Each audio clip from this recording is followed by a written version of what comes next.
Hello students, class 12 আশা করি তোমরা সবাই খুব ভালো আছো। তো দেখো, আজ তোমাদের থার্ড সেমিস্টার পরীক্ষা বা তোমাদের তৃতীয় সেমিস্টার পরীক্ষা সংস্কৃত বিষয়ের সম্পূর্ণ সিলেবাস এবং তোমাদের তৃতীয় সেমিস্টার পরীক্ষা কত নম্বর পেলে তোমরা পাস করবে এবং তোমাদের পরীক্ষা কবে হবে সম্পূর্ণ ডিটেলস ভিডিওটি খুব গুরুত্ব সহকারে একটু দেখে নাও, ওকে।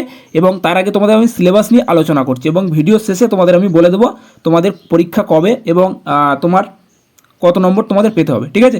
তো দেখো, প্রথমে দেওয়া আছে, দেখো তোমাদের তোমরা জানো তোমাদের 40 নম্বরের পরীক্ষা হবে এবং তোমার কাউন্টিং আওয়ার্স কত 100, ঠিক আছে।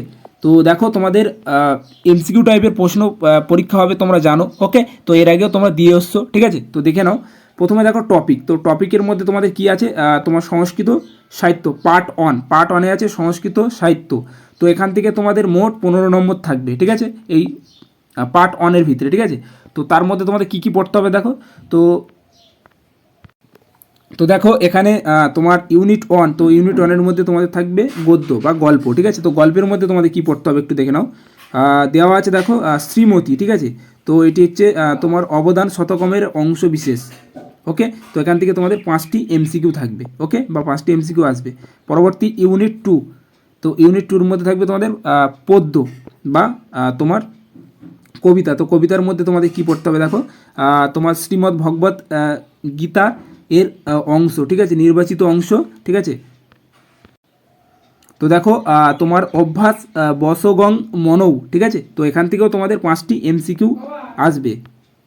তারপরে দেখো ইউনিট 3, তো ইউনিট 3-তে থাকবে তোমাদের কি দৃশ্যকাব্য বা নাটক, ঠিক আছে। তো নাটকের মধ্যে তোমাদের কি পড়তে হবে, বীরৌ, ঠিক আছে, সর্বৌ। দেখো এখানে তোমাদের পড়তে হবে তোমার বীরৌ সর্বদ মনৌ, ঠিক আছে। তো মহাকবি কালিদাসের রচিত অভিজ্ঞান শকুন্তলভ নাটকের একটি অংশ, ঠিক আছে, এখান থেকে নেওয়া হয়েছে, ওকে। তো এখান থেকেও তোমাদের 5টি এমসিকিউ থাকবে বা আসবে, ওকে। আচ্ছা, পরবর্তী দেখো পার্ট 2। তো পার্ট 2-তে তোমাদের কি আছে একটু খুব ভালোভাবে দেখে নাও। পার্ট 2-তে আছে তোমাদের সংস্কৃত ব্যাকরণ এবং সংস্কৃত সাহিত্যের ইতিহাস, ঠিক আছে। তো এখান থেকে মোট তোমাদের 25 নম্বর আসবে, ঠিক আছে। তো তার মধ্যে কী কী পড়তে হবে একটু দেখে নাও। ইউনিট তোমার 4, ঠিক আছে। তো এখানে ইউনিট 4-এ তোমাদের পার্ট আছে ব্যাকরণ, ঠিক আছে। তো ব্যাকরণের থেকে তোমাদের 15 নম্বর থাকবে, ওকে। আচ্ছা, তো দেখো তার মধ্যে তোমাদের ব্যাকরণে কী কী পড়তে হবে একটু দেখে নাও। তো প্রথমে দেওয়া আছে দেখো তোমার প্রত্যয়, ঠিক আছে। তো প্রত্যয়ের মধ্যে তোমাদের কী কী পড়তে হবে, তদ্বিত প্রত্যয়, অনু, মতুপ, তরফ, ইয়সুন, তমন, স্থন, ঠিক আছে। এই প্রত্যয়গুলি তোমাদের খুব ভালোভাবে পড়তে হবে, ওকে। এবং তোমার তার সঙ্গে আরেকটি দেখে রাখতে হবে নাম ধাতু প্রত্যয়, ঠিক আছে, ক্যাচ, ঠিক আছে। এইগুলি তোমাদের একটু খুব ভালোভাবে পড়তে হবে, ওকে। তো এখান থেকে তোমাদের প্রত্যয় থেকে 5টি এমসিকিউ থাকবে, ওকে। আচ্ছা, তো পরবর্তী পার্ট দেখো তোমাদের কি আছে দেখো, কারক বিভক্তি ও সমাস, ঠিক আছে।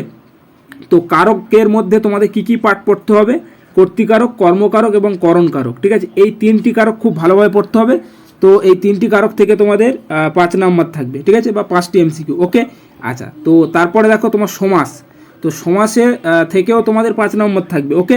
তো সমাসের মধ্যে কি কি সমাস পড়তে হবে, যেমন অব্যয়ভাব সমাস এবং তৎপুরুষ, এই দুটি সমাস খুব ভালোভাবে তোমাদের পড়তে হবে, ওকে। আচ্ছা, তো তারপরে দেখো তোমার ইউনিট 5, ঠিক আছে। তো ইউনিট 5-এ তোমাদের কি কি পড়তে হবে এখানে দেখে নাও, পৌরাণিক ও লৌকিক সংস্কৃত সাহিত্যর ইতিহাস, ঠিক আছে। তো এখান থেকে তোমাদের 10 নম্বর থাকবে। তো দেখে নাও, প্রথমে আছে দেখো পুরাণের সংক্ষিপ্ত পরিচয় দাও, ওকে। তো এখান থেকে তোমাদের 3টি এমসিকিউ থাকবে বা আসবে। এবং পরবর্তী দেখো ভাস কালিদাস এবং ভবভূতির সাহিত্য কীর্তির সংক্ষিপ্ত পরিচয় দাও, ওকে। তো এখান থেকেও তোমাদের 4টি এমসিকিউ আসবে, ঠিক আছে। এবং পরবর্তী দেখো আর্যভট্ট বরাহমির গ্রন্থকার ও গ্রন্থের সংক্ষিপ্ত পরিচয়। তো এই পার্ট থেকে বা এই অধ্যায় থেকে তোমাদের 3টি এমসিকিউ থাকবে, ওকে।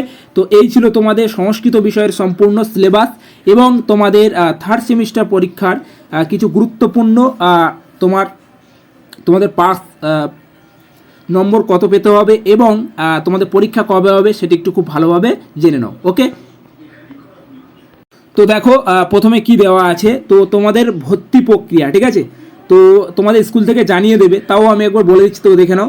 যে সকল ছাত্রছাত্রীরা প্রথম এবং দ্বিতীয় সেমিস্টারে পাস করবে তারাই তৃতীয় সেমিস্টারে ভর্তি হতে পারবে এবং প্রতি বছর তোমার 30শে এপ্রিলের মধ্যে তৃতীয় সেমিস্টারে ভর্তি প্রক্রিয়া সম্পূর্ণ হবে, ওকে।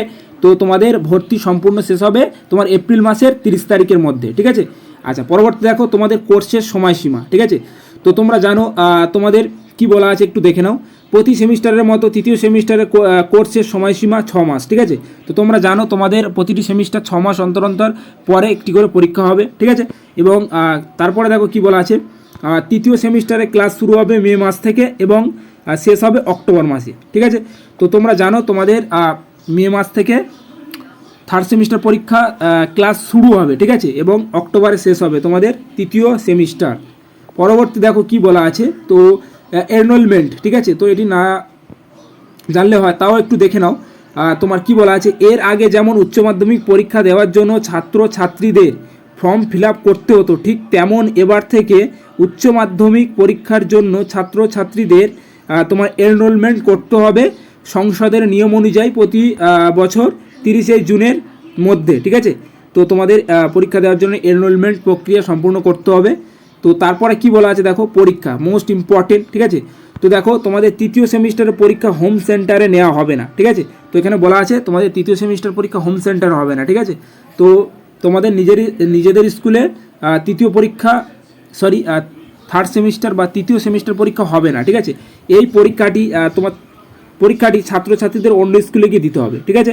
তো বুঝতে পারলে তোমাদের তৃতীয় সেমিস্টার পরীক্ষা তোমাদের স্কুলে হবে না, অন্য স্কুলে গিয়ে দিতে হবে, ওকে।